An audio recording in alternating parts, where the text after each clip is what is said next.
Welcome to Iona's Iotas, where the tiniest iota can make the biggest difference. Today I am joined by Shamanic Practitioner, healer, and meditation teacher Sarita Cameron. Hi Sarita, welcome. Hello, hi, thank you for having me. It's a pleasure. You're so welcome. I'm so excited about our chat today because I've known you for about a year now, maybe something like that. I've known of you for a couple of years because I was a big fan, or am a big fan of your work on YouTube, your meditations on YouTube, and that's how I found you. And then, yeah, so we'll talk about that in a wee bit. But what I would like you to do is just explain to those who are unsure, what is a shamanic practitioner? Okay, so yes, a shamanic practitioner is a person who helps heal themselves, others, communities, or the earth. And the shamanic ways are ancient tools that have been with us since the dawn of time, and they've been held by, if you like, their guardians through the dawn of time, through all ancient cultures, because their techniques work. And what's happening now is, I think, as things are changing in the world so drastically, more and more of the information that's been held by shamanic practitioners is coming to light, basically, and being given to the masses so that they can use the tools and techniques as well.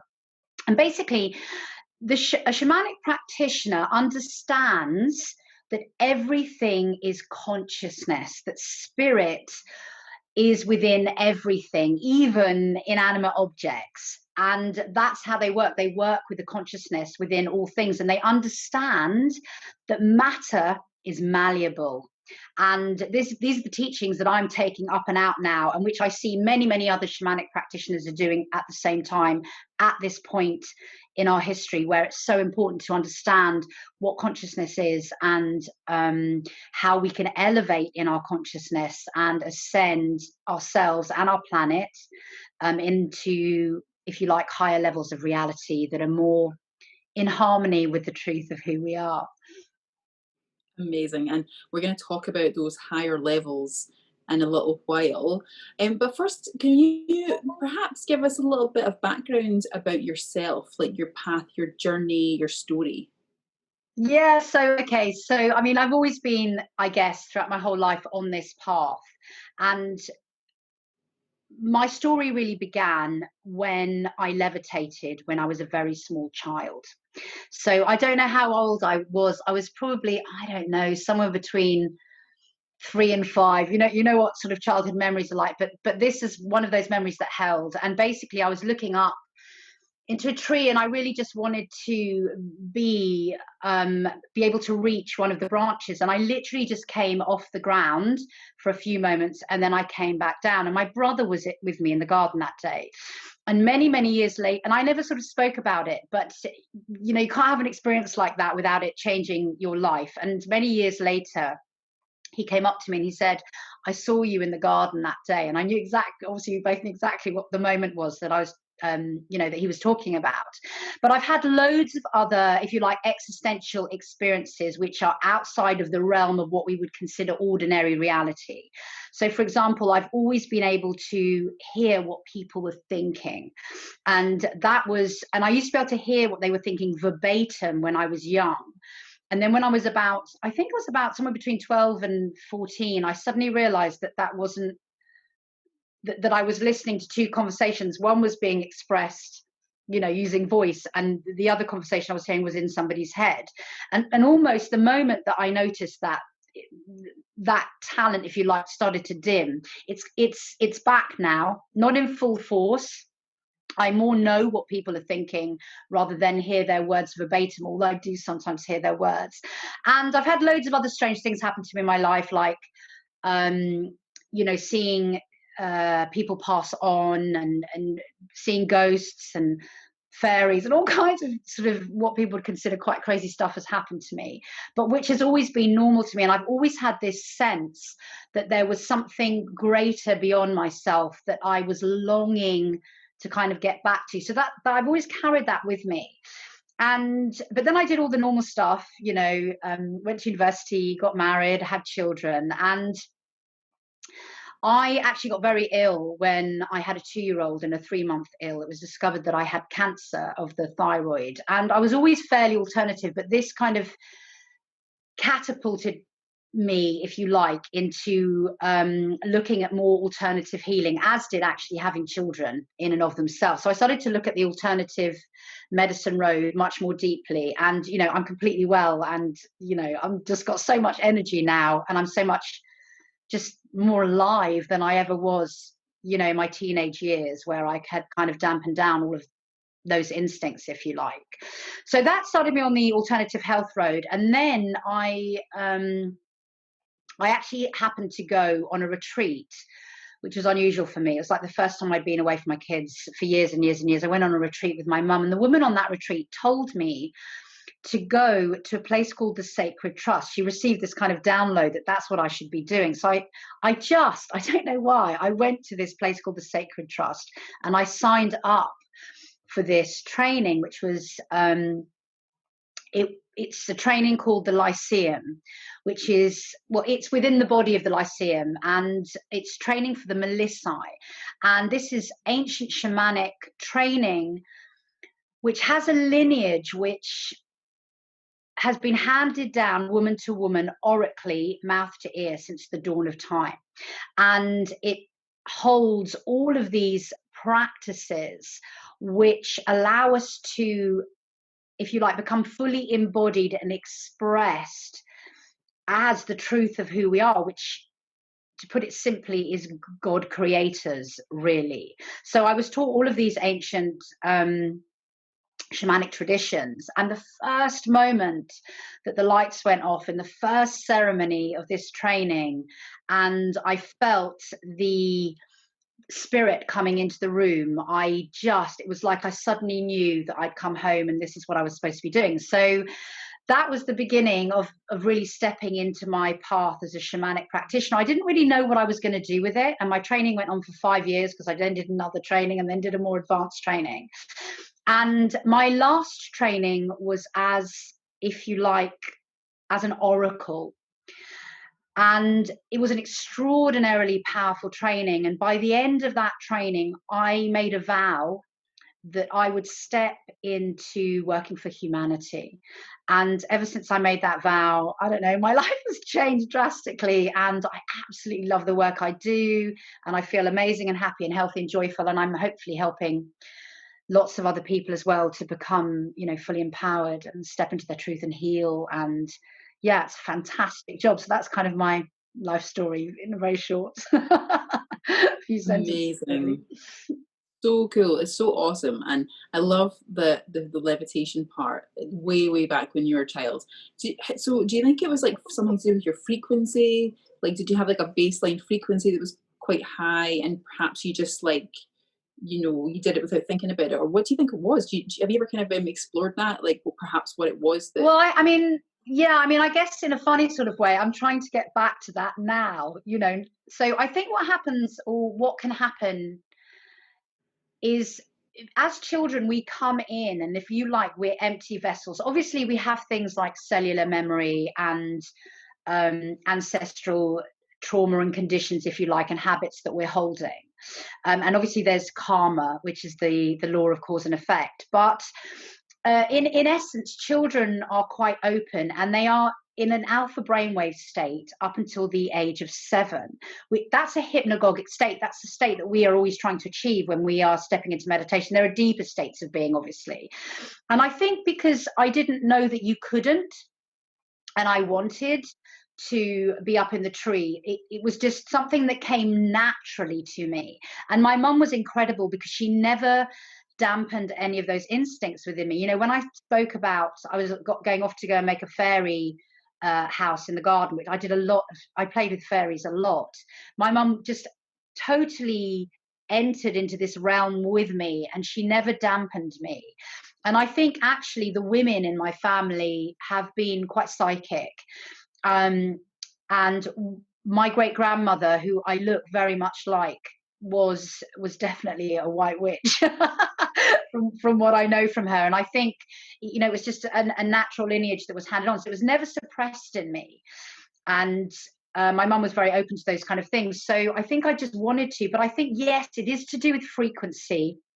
And it's to do with not holding on to the conditions of limitation, which we take on board and then carry with us through our adulthood. And this is what I try and teach people to let go of, because the fact of the matter is that you are source consciousness in expression. And the only reason that we can't do things like manifest objects instantly or levitate and all of those things, or transcend linear space and time, is because we don't believe we can. And we have these conditioned limitations that are handed to us by our parents unwittingly, and then those then run the show of our lives, if you like. So I think I was just probably in an alpha brainwave state, hadn't been conditioned, knew it was possible, was probably remembering stuff still from where I'd come from, if you like, although I probably couldn't analyze that, and just I knew it was possible. And I still have this sort of, can't really explain it, you know, like sometimes I just have this intense excitement in my body of knowing that possibility is limitless. And it's just such an all-pervading excitement. And when you want to manifest something instantaneously, like levitation, really all you've got to do is have such an inherent belief in the possibility that then it becomes your reality. So yeah, I'm perpetually trying to get back to that state, and there are moments obviously where I achieve it now, after years and years. So yeah. Amazing. So that's so exciting, isn't it? I know exactly what you mean by that, like just like overwhelming excitement of knowing our limitlessness. Yes. And that desire as well, like that desire that you might have had as a child, the desire of being up there, and the limitlessness and the knowing, and all combined into one thing, and you're there. Like, so yeah. That's, yeah, I know exactly how that feels. And it's really interesting, because the more inner work you do, the more tapping in with the kind of world energies, or the energies of the moment, the more exciting it becomes, and you unhook from certain lower frequencies, which I totally want to get into in a little bit, all about the kind of unhooking of other yeah, stuff. absolutely. So, I mean, I think what happens in meditation is that basically you come into present moment, and in the present moment there are no conditions. So that's why meditation is so extraordinary for giving you the ability to access those states of being, basically. And it, you know, your reference to frequency, it is about frequency, because as resonant beings, and this is science basically, nothing can come into your reality which is not at the same resonance as you. So if you want to get to resonance of levitation, you've got, if you can up level your frequency to that extent by feeling as if it's actually happening to you within the moment, then something of a similar resonance will come in that moment. totally. And the present moment is so, like, the present moment is where our power is, isn't it? And our empowerment is truly in the present moment. And yeah, it's so much fun just practicing bringing yourself back into the present moment, and then feeling the excitement of the possibilities and the limitlessness of just physical and non-physical, and everything. So, and I also like your illness, your cancer. Would you say that was like your opportunity for expansion? That was kind of like your contrast. It didn't feel like it at the time. It just felt horrific. So what happened to me with my cancer was because I was already kind of on this road, against my better judgment, or my inclination, should I say, I went down the conventional route, okay, of treating my cancer, which involved 2 operations and radiation, and tablets for the rest of my life. So this was the road I went down, and I wouldn't say I was coerced, but basically my family loves me, and they just desperately wanted me to be well. And also I was very tired. I had obviously had a baby and a toddler, so I was just exhausted, and I was kind of, it was a great lesson, but basically I was kind of coerced into doing something that I probably, had I been of rational mind, I would not have done it. Okay. And what that left me with was feeling so unbelievably ill, I cannot tell you. It took me 5 years to recover from that. And and ultimately what happened was I was forced, if you like, to step into absolute self-empowerment, where I literally haven't been back to see. I was supposed to go for checkups, I don't know, once a year, every 6 months or something or other, I don't know, whatever it is. I literally stepped away from the whole thing, and I very deeply started to look at alternative treatments within the cancer field, and that sent me down all of these kind of different ways and into energy healing and all that kind of stuff. And so it's absolutely incredible having, because I often work with people now who have gone down the conventional route and don't understand why they're not well.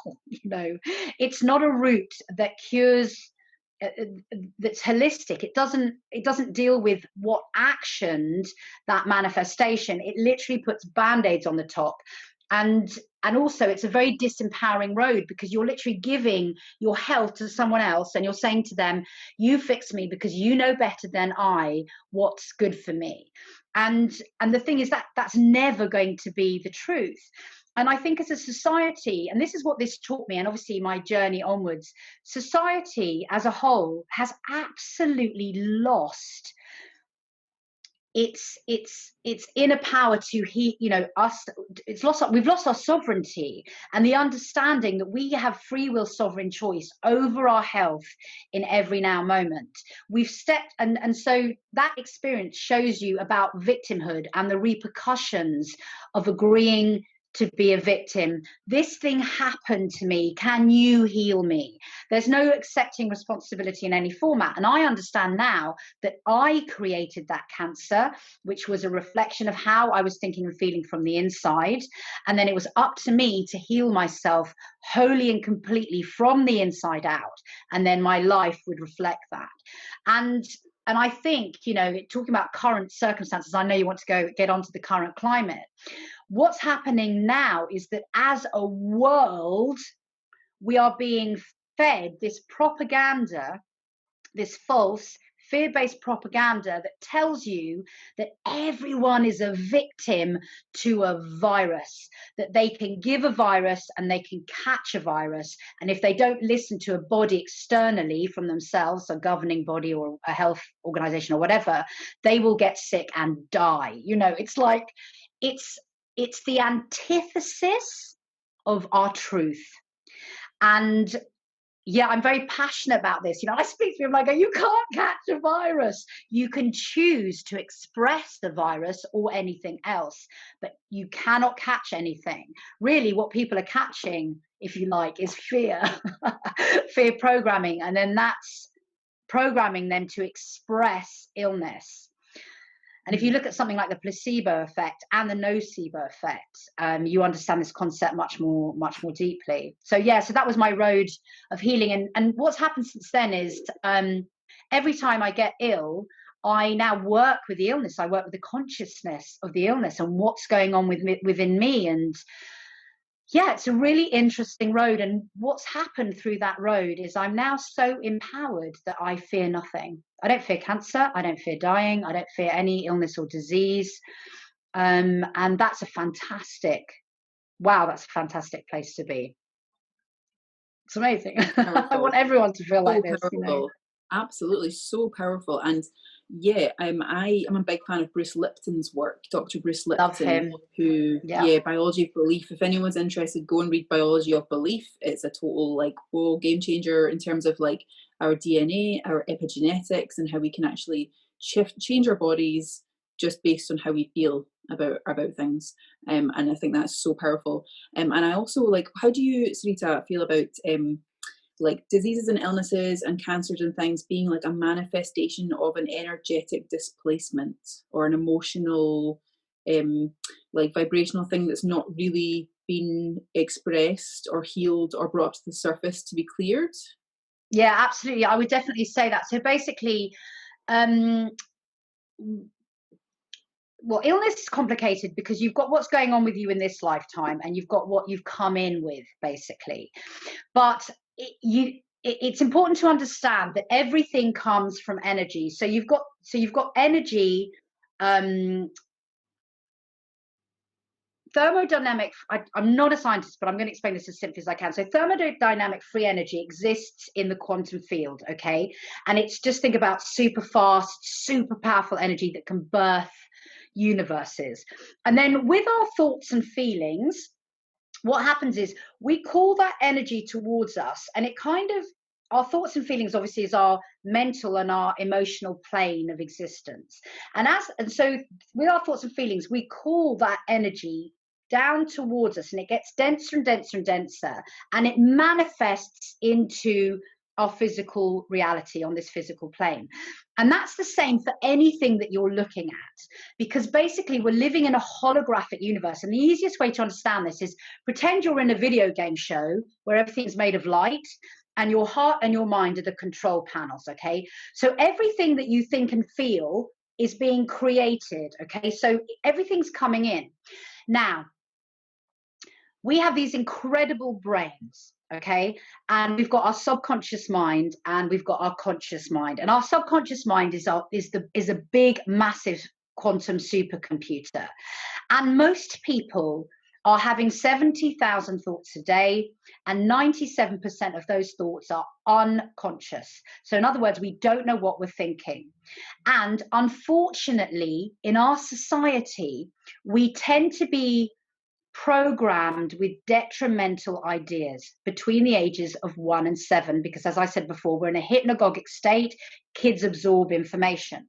So let's say you've got a kid who goes to school, and the teacher, and they can't do their maths homework or whatever, and the teacher says you are stupid and lazy, and sort of freaks them out. So that's a piece of information that the kid absorbs, and that piece of data now becomes a thought and a feeling, okay? And it creates another thought and feeling, because everything works in patterns. So then what happens is, because you're creating your reality from what you think and feel, something like a thought like that, if it's running in the back of your mind, will then create new scenarios where this child is called lazy and stupid again and again, and it may set up anxiety. And so now you've got a program running which can carry on through your lifetime. And it's basically a habit of thoughts and feelings. And the reason this teacher said that is because the teacher's running a program that was given to them when they were a kid by their teacher or whatever. And So this may create in the child a feeling that they're stupid and unworthy. Okay, so you get sort of these sort of unworthy programs, or that they're not loved by the teacher. So then what's happening is, these thoughts, which are unconscious, are creating your reality. Now, if you're running a program in your body the whole time which says, I'm not worthy to be loved, I'm not worthy to be loved, what happens is that you're basically sending those thoughts into the cells of your body. And we know from someone like Bruce Lipton that cells respond to consciousness. And this is because the membrane outside a cell has little receptors, and it picks up the environment, sends the information to the nucleus that tells the gene code how to behave. So if you're in an environment where someone's saying you're stupid and unworthy to all of your cells all of the time, 7 trillion cells, your brain is directing them, you're unworthy and unlovable, the cells begin to respond to this directive over time, okay? So then what's going to happen is, those cells are going to start kind of holding that information, or holding that pain. And if you know the work of someone like Louise Hay, it's really interesting when you're healing people. So you'll get somebody who's got like for me, I had cancer of the thyroid, it was in my throat area. And the thing is, I never spoke when I was a kid. I just wanted to be loved and accepted. So I never spoke.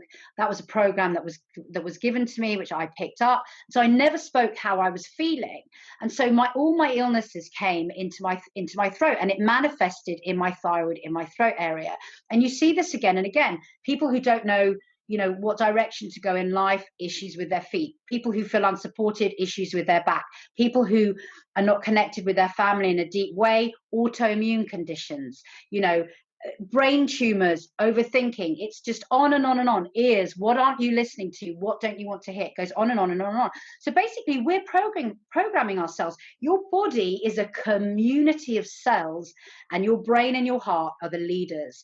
And if you tell a community enough times you're stupid and nobody loves you, that community will either die or it will rebel. And that's what our bodies do. So basically, it's kind of stuck emotions because we hold these emotions within us because they're so painful, we don't want to look at them. But when you look at an emotion, and this is healing, so let's say you've got the thought of unworthy and unlovable, and if you can sit in your body and feel into your body where you're feeling that emotion, so let's say it's you know, in your stomach, and you can sit with it. What you're doing is it's like you're sitting with a piece of yourself and holding their hand and letting them just show you how they feel. And even just sitting with a feeling of unworthiness within your body can often heal it. It's like you bring it back to wholeness by holding its hand, because all illness is trying to push away pain. You know, we don't want to admit that we feel unworthy and unlovable because it's a subconscious thought. We're not conscious of it. Well, often we can be conscious of it, but it's a subconscious thought. So we sort of push that down into the body, and we're instructing the body with that. And then the body starts to rebel because you're in a state of separation from your own pain. And any separation is going to cause disease. Wholeness is healing. Does that make sense? I've given you loads of information. In absolutely. That. No, that like so I've just started training as a emotional healing coach and law of attraction coach, and this is the work. This is my work too. So all this stuff that you're saying is absolutely fascinating. Like, it's exactly what I'm learning to do and how to help people with, and it's just so fascinating because we're energetic beings first and foremost, aren't we? Like, you know, and we can only see like a tiny piece of the visible light spectrum, and there's so much other stuff going on, and our thoughts, feelings and emotions are frequency and vibration, as well as the matter things, as well as the physical things that we can see. And what was it that Tesla said? As soon as humanity starts studying the unseen, we will like move forward faster than we ever have before. Exactly. So I mean, the thing is that it's fascinating. Yeah, people heal. So you get a disease, then people immediately start taking the vitamins, go on the diet, do whatever the thing, but they don't think about the emotions and the mental setup and the energetics that got them into that position. And, you know, if you're think of the layers of your being, your physical being is an important being, absolutely, in this third dimension, but it's just part of your whole being, you know. So we really need to begin to look at holistically at all aspects of ourselves. And this is why energy work and healing work can bring miraculous responses and healings, because we're working on the level of energy, and that's where everything comes from. And holistic means whole. It means to look at everything, everything, the whole, look at the whole. And I find it hilarious how was it Rockefeller or was it the other guy, the one with the oil guy? And he basically, when he discovered that he can make medicine out of BP, out of petroleum, he made holistic medicine illegal. He was like, this is going to be now termed quackery because I can make more money by selling my, you know, my petroleum medicine, which is like crazy. Anyway, so I want to get into the dimensions, but first of all, I want to just I wanted to run this past you because I thought it was, like, personally, I found it really funny at the start of lockdown. You know, when everyone was like panic buying their toilet roll, and I immediately had this like thought that it was like a past life, a collective past life, like flashback, dark night of the soul, because people might have passed in a past life from like dysentery, called things that, you know,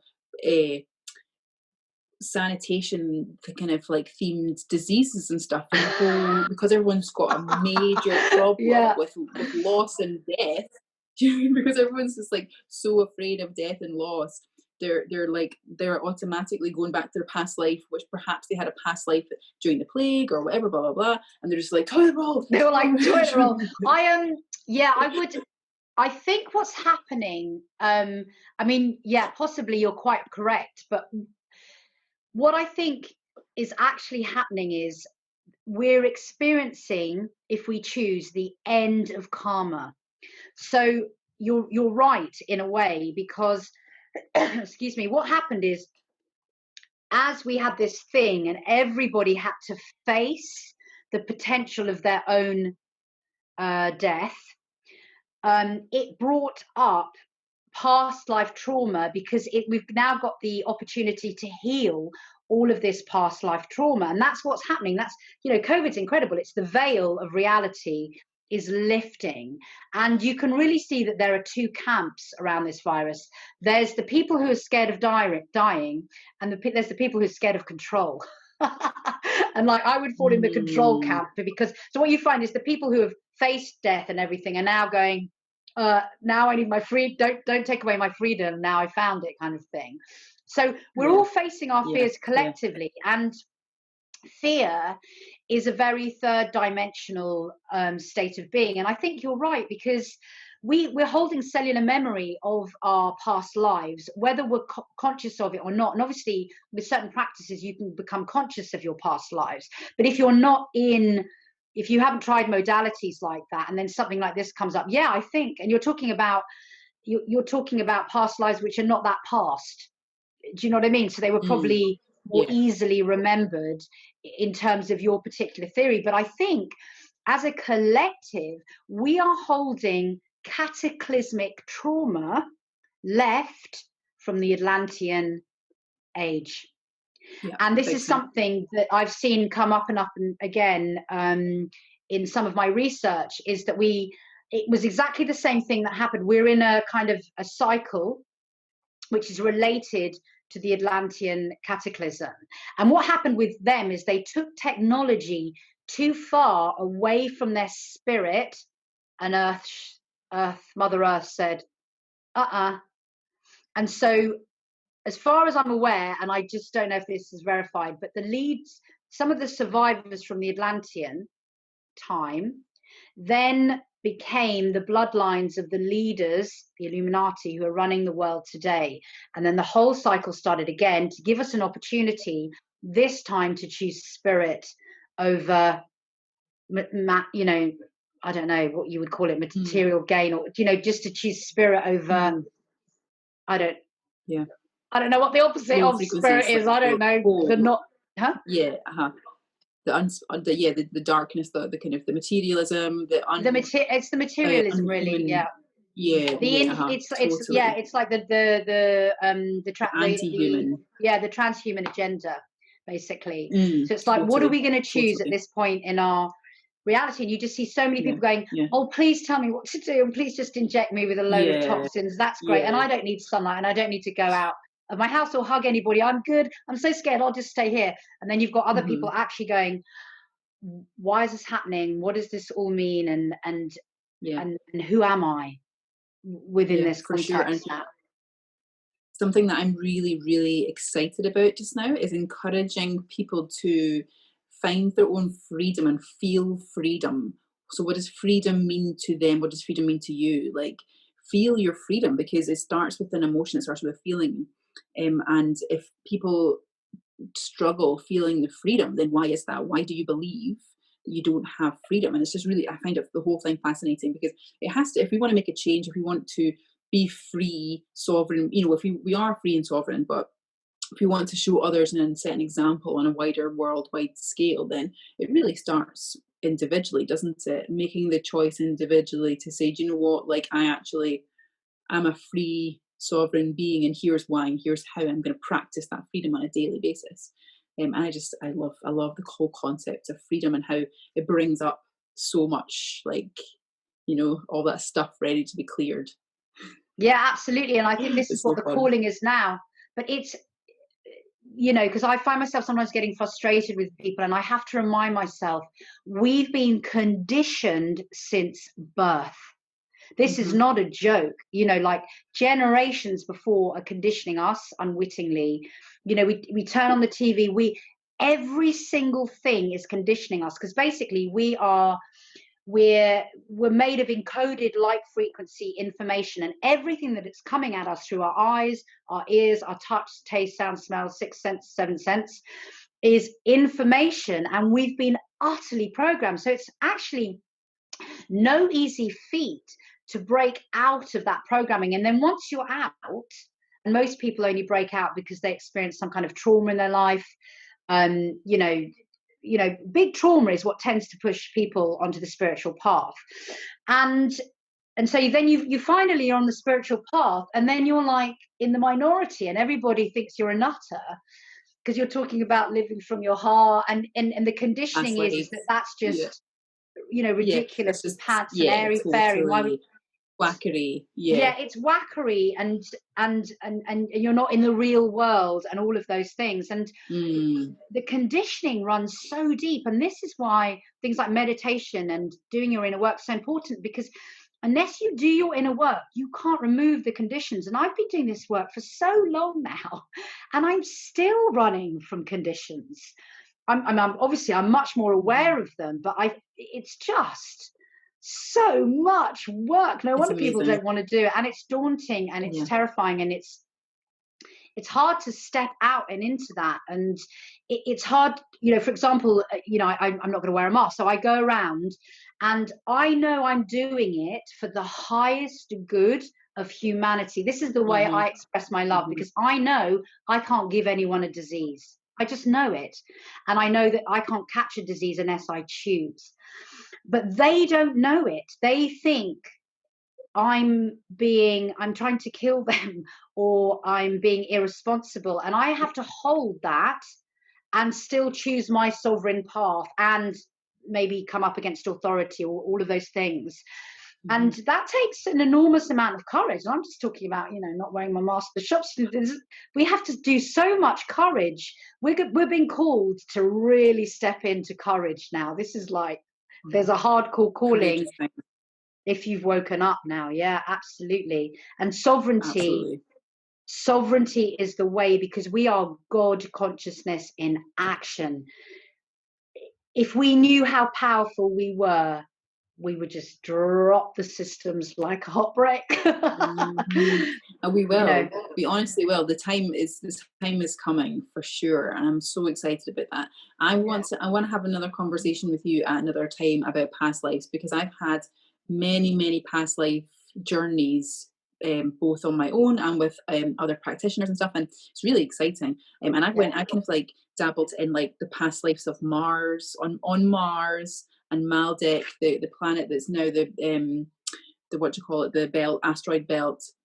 And when you said that about the past lives of Atlantis and Lemuria and stuff like that, I immediately made me think, okay, well, if there's people, obviously people do have past lives of that too, but there must be past lives that go even deeper into way billions and millions of years. Like, so we're just constantly just living that, and we can clear it. Like I would believe and like to think that I've cleared most of my past. Well, I mean, I don't know. It's probably, you know, billions of years still to go, but sorry, billions of years. Yeah, totally. Because we're infinite beings. We're just, you know, we're people think that we're here for this like 70 odd years and then that's it. But it's a cycle. Energy cannot be created or destroyed. It can only be transformed. So absolutely, yeah. We're here for a long time. The more inner work you do, and the more exploration you do, you begin to realize that you're just this life is a tiny blip, and then that helps you to release your fear around death as well, and then that allows you to step into sovereignty, because you're not holding this is my only life, and I, you know, yeah, totally. It's all this is all that matters, and all that stuff. Because, you know, if you think that, oh, it's cool, like, you know, I'll just go around again, you know, I'll just go around again, it's fine. Okay, so dimensions. I want you to tell me all about dimensions for anyone who's not familiar, because I know I'm familiar and you're familiar. We're familiar with third dimension, fourth dimension, fifth dimension, and beyond. But a lot of people probably won't know in a spiritual, metaphysical, and maybe physical kind of point of view what the dimensions are. Okay, so basically, we're multidimensional beings, okay? And in this incarnation, if you like, we have access, I reckon, to about 8 dimensions, although having said that, it's infinite. So I'll just give you the rudiments of that, basically. So the first dimension is the iron core crystal of Mother Earth, which is actually, I've just complicated it because it's actually transmuted to become, it's a diamond crystal now, okay?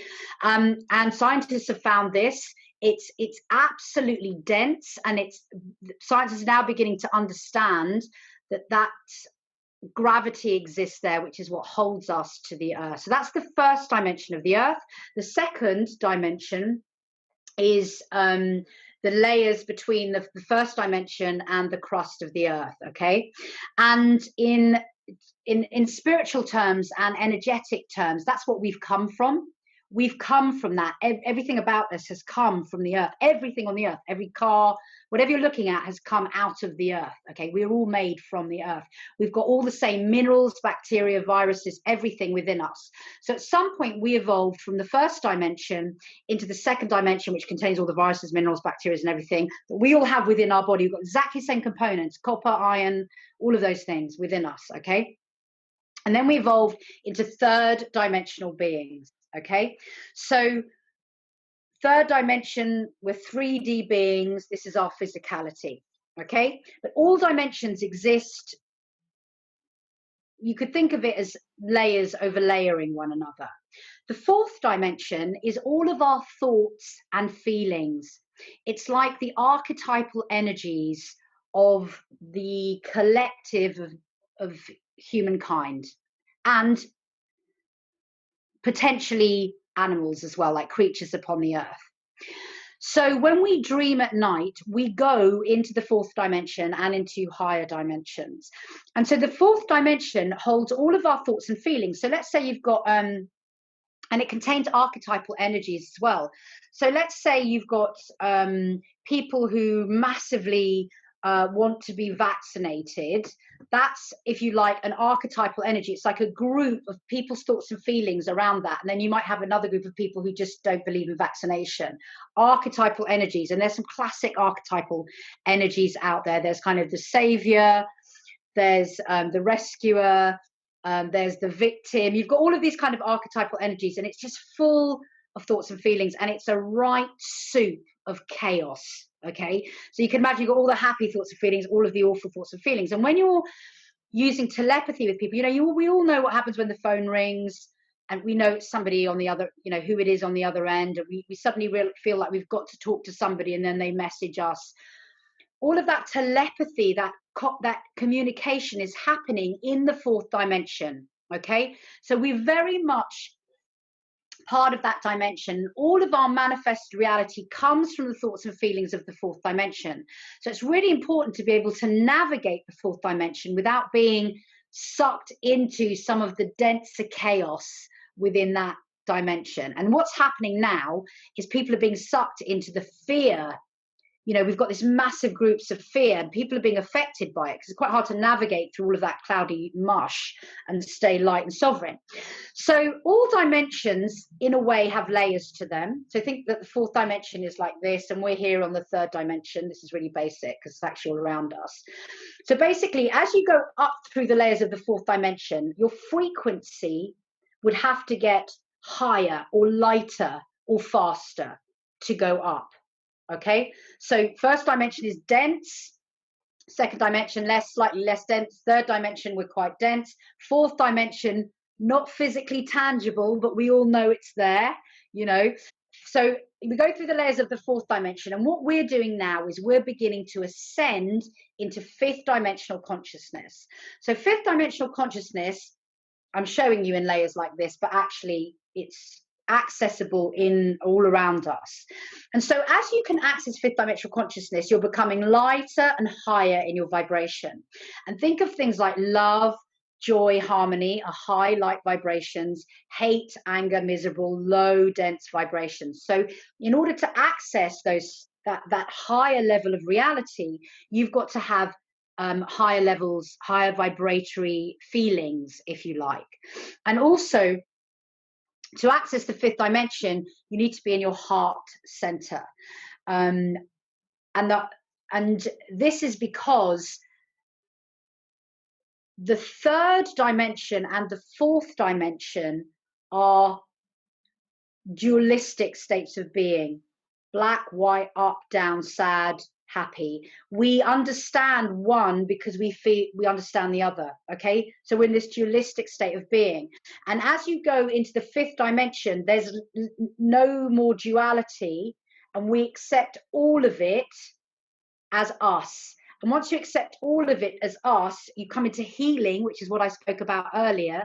So there's no so we come into this kind of unity, which is wholeness, and then we can access the higher dimensions. And that's why it's about the heart, because it's about, if you like, unconditionally loving it all and understanding that all of it is part of us. And this is again why this is playing out now. The Bill Gates of the world are not our enemies. They are an expression of us. When we can accept them and understand we created that, remembering your thoughts and feelings create your reality, and we look at it, we sit with it, we hold its hand, we bring it back to wholeness within us, it heals. So this is just so fascinating, because you think about all the division that's happening now, people fighting each other. You're not allowed to wear masks, you are, I'm black, you're white, all the stuff that's going on, Democrats, Republicans, all division, polarity, duality of the third and fourth dimension. And when we resolve that, we're going to start moving into unity consciousness. So that's the fifth dimension, unity consciousness, amazing dimension. It's also called heaven on earth. Okay, and in that dimension, we can manifest instantly, because we're manifesting from our heart centers. In this dimension, there's a manifesting time lag, so that we don't kill our partners literally every time we have an argument with them. We can't control our thoughts and feelings in this dimension. We're practicing it. So by the time you get to the fifth dimension, you're practiced at being in your heart center in unity consciousness, and you just would never think to kill your partner because you had it just wouldn't be in your thoughts because you had an argument. So we actually now have access to the fifth dimension quite easily. All you've got to do is get in a meditative state, become joy or love, and you will be accessing the fifth dimension. When athletes talk about being in flow, they're in the fifth dimension. So sixth dimension, seventh, eighth. So basically, we also have access to all of the other dimensions too. And when people, see angels in this dimension, commonly, thousands of millions of people have seen angels, books are written about it. What you're doing is, an angel's is reducing its vibratory, resonant frequency, and yours is going up, probably in a dream state, or something's happened to you, been in a car accident or something, you've seen an angel, and then you're coming down, you're managing to meet somewhere in the fourth dimension, probably. So you do have access to higher states of being the more you can raise your frequency. The sixth dimension is the dimension of platonic solids. Okay, and platonic solids are the sacred geometry that everything in this manifested reality is made out of.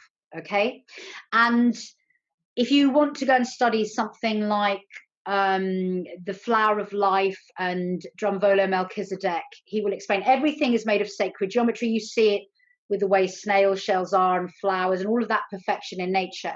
And again, when you're talking about healing, symmetry is healing. Dis-ease is symmetry that's kind of gone manky.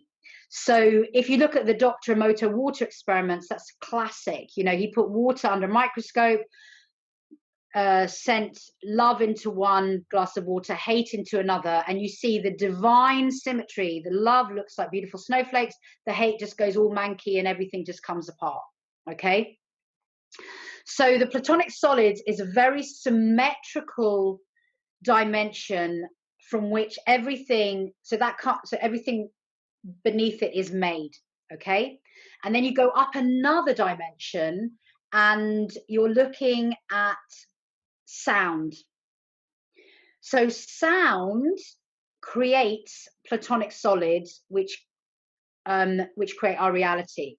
So if you look at something like is it called somatics? What is it when they blast Yes, sound, sand? yes, yes, And so you can see it with those experiments. Absolutely amazing.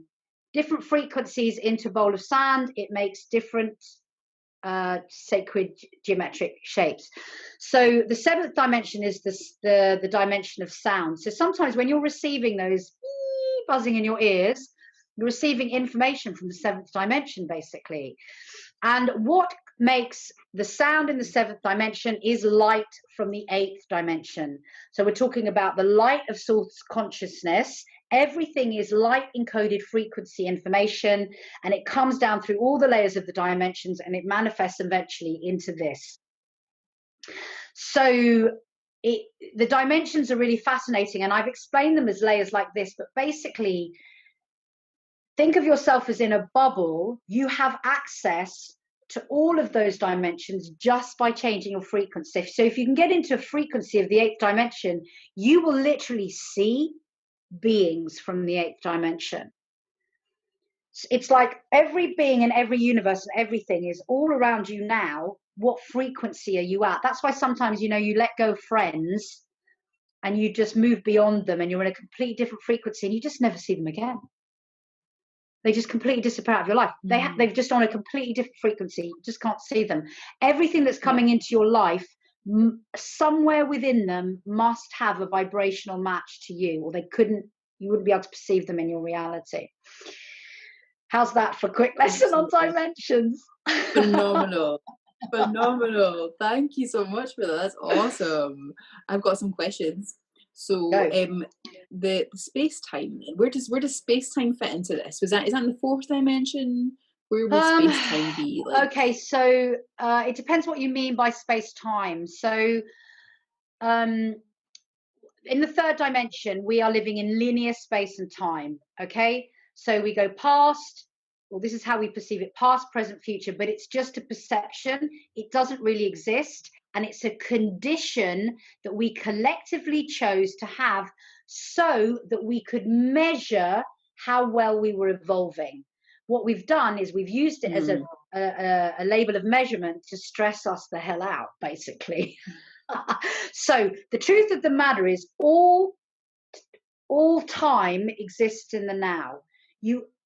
There's only now, and the past only exists because you're thinking about it now. The future only exists because you're thinking about it now, okay? In every now moment, you're creating an entire new universe. And that's kind of a whole nother explanation, basically, which is why the present moment is so important. So linear space and time is something that humanity created so they could experience polarity again. Past, future, you know, I mean, it's polarity or duality, whichever you want to sort of look at that. So if you can come truly into the present moment, time doesn't really exist in the way that we perceive it to exist. And that's why sometimes when you can really drop into a meditation, you lose all sense of time. Or when you're daydreaming, you lose all sense of time. When you're doing a creative pursuit, or when you're super happy, time goes like that.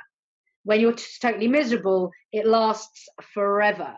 So space-time, I guess the way that you're talking about it, because I think we'll just keep it like this. Space-time is our access to, when you can access the void. So this is a whole nother conversation, but basically imagine that the whole of creation is within a void, or in shamanic terms, we would call it the womb of all creation that everything gets birthed out of. There is no time in that space, and there is all time in that space. So that's how, when you want to manifest, that's how and why, that's how you manifest, and why to manifest you go out into the void to choose your next potential, which is available to you in all time and all space. And also, because we exist only in the now moment, there are billions of me in all different dimensions, in all now moments, in all realities. And everything that I do in this now moment affects every other version of me in every other now moment ever, because we're quantum beings. We exist in all time and all space simultaneously. It's just our perception that we exist now and that we're having this conversation. However, there's also, which I don't understand, so I'm not even going to go into it, there's the time from which everything came from, if you like, father time. And that's in a higher dimension. And that's a whole nother conversation. I don't even understand that, so I won't even go there. But so time is, space-time is kind of, it's like a huge subject and a nothing subject too. Yeah, totally. I love it. That was perfect. Thank you so much. There's so many things I want to get into, but where would the astral plane be, or how would you describe the astral plane in terms of shamanic? Well, we don't really talk about the astral plane, but from what I've read about it, it's the fourth dimension, basically.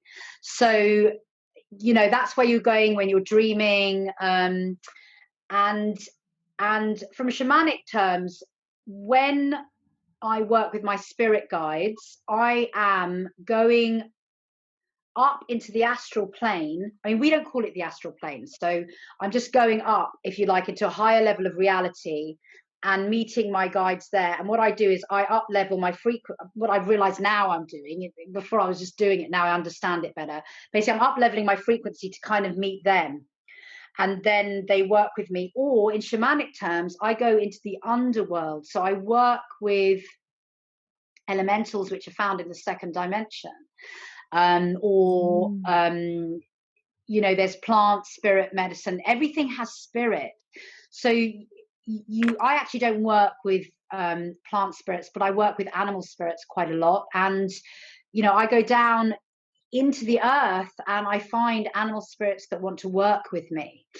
And so they're existing on all different levels of reality. And then you've got the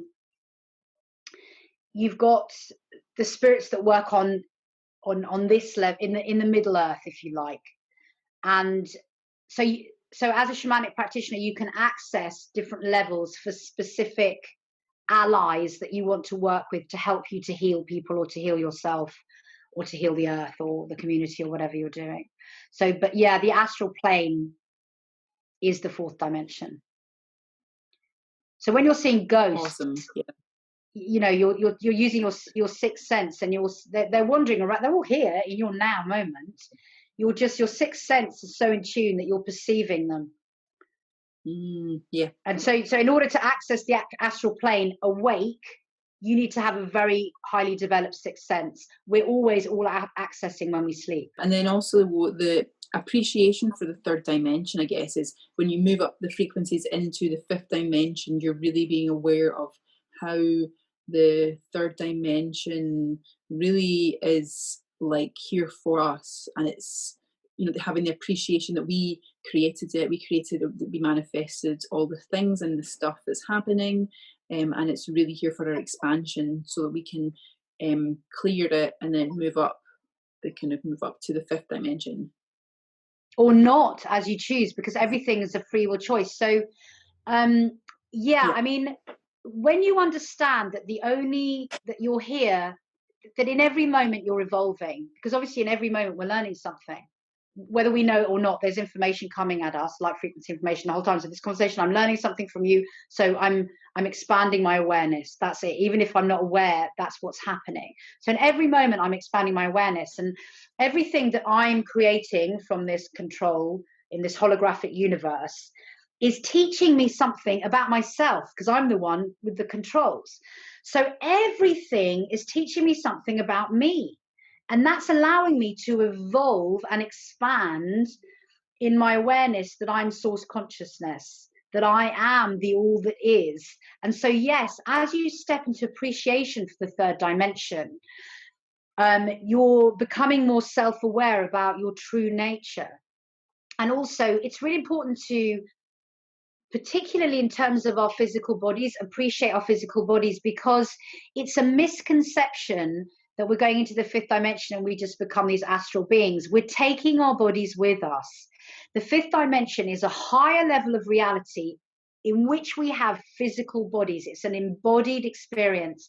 All that's really happening in the fifth dimension is everything is going your way with bells on. Like, I'm talking like bells on. And then once you've got that and your whole world, you're manifesting your heart's desire like you couldn't even possibly believe, then we're going to be able to start manifesting things like walking on water, flying, you know, cloud sailing, whatever you want to do. That's what's going to come once we really understand how we're manifesting with bells on in every now moment. And because you've got to be in a state of gratitude to access your heart center, and you've got to be able to access the heart center to manifest instantly, because we need to get beyond the time lag to be in fifth dimensional consciousness. So gratitude is a fantastic thing. And gratitude is the antithesis of victimhood. That's why this is the best lesson ever, the COVID thing, because if you can be grateful in this, you're learning the true nature of reality. So grateful. Honestly, Sarita, this past like 6 months have been like the best 6 months for me personally, like in my growth, in my experience, and my appreciation just for this like tangible reality, this matrix, having appreciation for this matrix. I'm just like, yes, this is what I came here for. You know, this is my jam. So we're almost at the end. So do you want to like kind of, do you have anything you want to say, or is there anything that you want to just kind of like give anyone a message, or a little something, a little parting technique or something that we can use to bring us into the fifth dimension or higher frequencies? Or well, I would just say that I think the calling now is to look at your exterior world and begin to understand that anything you see within it, any separation or pain or suffering or fear that comes up for you in your exterior world, is an opportunity to heal for yourself and for humanity, and an opportunity to move into the fifth dimension. And like you, I've had the most incredibly transformative time. It's been awful and amazing, you know. So what I've seen is all of the deep trauma coming up, it reflected in my fears that I see around me.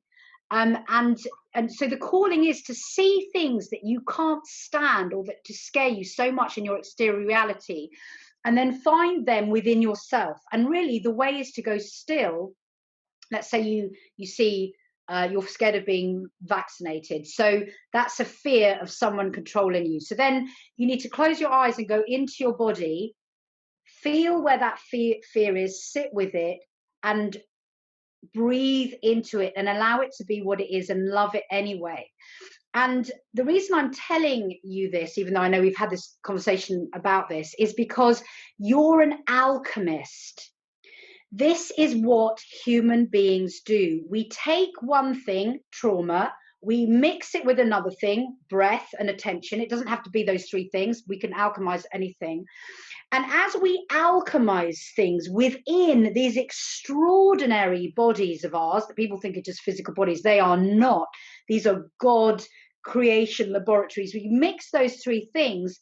What comes out is wholeness and ascension. Or you could take light and breath and I don't know, something else. I'm just thinking a body part, or saliva, and mix them together, and you would get an alchemical process that would create something new within you. And as you become the alchemist of your own experience, you begin to understand that you are literally creating worlds. I can't really explain it more than that. The only way to understand who you really are is to do this kind of work. And this is where people talk about, you know, the alchemy of ascension, or they use the word alchemy a lot. You're literally a laboratory and the scientist of your own experiment. And there's nothing that you can't create. You know, put your hands on someone's heart, take a hand, take a heart, take empathy, and you alchemize something else. I mean, it's just absolutely extraordinary what we can do. So the calling now is to step into this awareness that you're the alchemist of your own experience. And as you accept all of the pain into your body and you alchemize it into something else, we are transmuting it. That's what it means to be a light worker. That's why you came. You can't pretend that it's not happening. You've got to embody the whole thing. And then in this body that's now becoming whole through all of these processes, we step into fifth dimensional consciousness. And I think that's the calling. That's the calling right now. So those are my final words. Yeah. Amazing. I love it. Thank you so much. That's brilliant, Sarita. Thank you so much for joining me. It's been amazing. I've got so much more questions to ask you, but yeah, we'll do another time. session. No worries. Do this again. So, yeah, absolutely. So where can we find you then? Whereabouts can we find you online to find it more? So I've got a YouTube channel, which is Sarita at Solhenge, and I'm also on Patreon now, because YouTube is at the moment quite, what's it called? They're just taking so much stuff down. So I'm on Patreon as well. And you can find me on my website, which is www.solhenge.com. And I'm sure you can put something in the description box for people to find me. And I teach meditation classes, and obviously I provide mentoring and healing for people as well. And I've got a retreat center in France. So yeah, come and find me. And obviously I'm running retreats with you in Scotland as soon as all of this madness lifts. And yeah, come and find me and do the work. There's no way around this. You've got to do the work. But it's so worth it, as you know. Do it. Absolutely. It's so worth it. And it's so fun as well. So freeing, and it's the best feeling when you get into that state, that in your energetic, transformative, transmuting, alchemical state. You're like, yes, I can do anything. Yeah. And if you're not in that state all the time, that's cool as well. It's just, go with the flow, right? Yeah, that's normal. We're here learning to balance it all. So yeah. Exactly. Wonderful, Sarita. Thank you so much again. That was amazing. Great to spend some time with you. I'll speak to you soon. All right, take care. Thank you. Of course. Bye.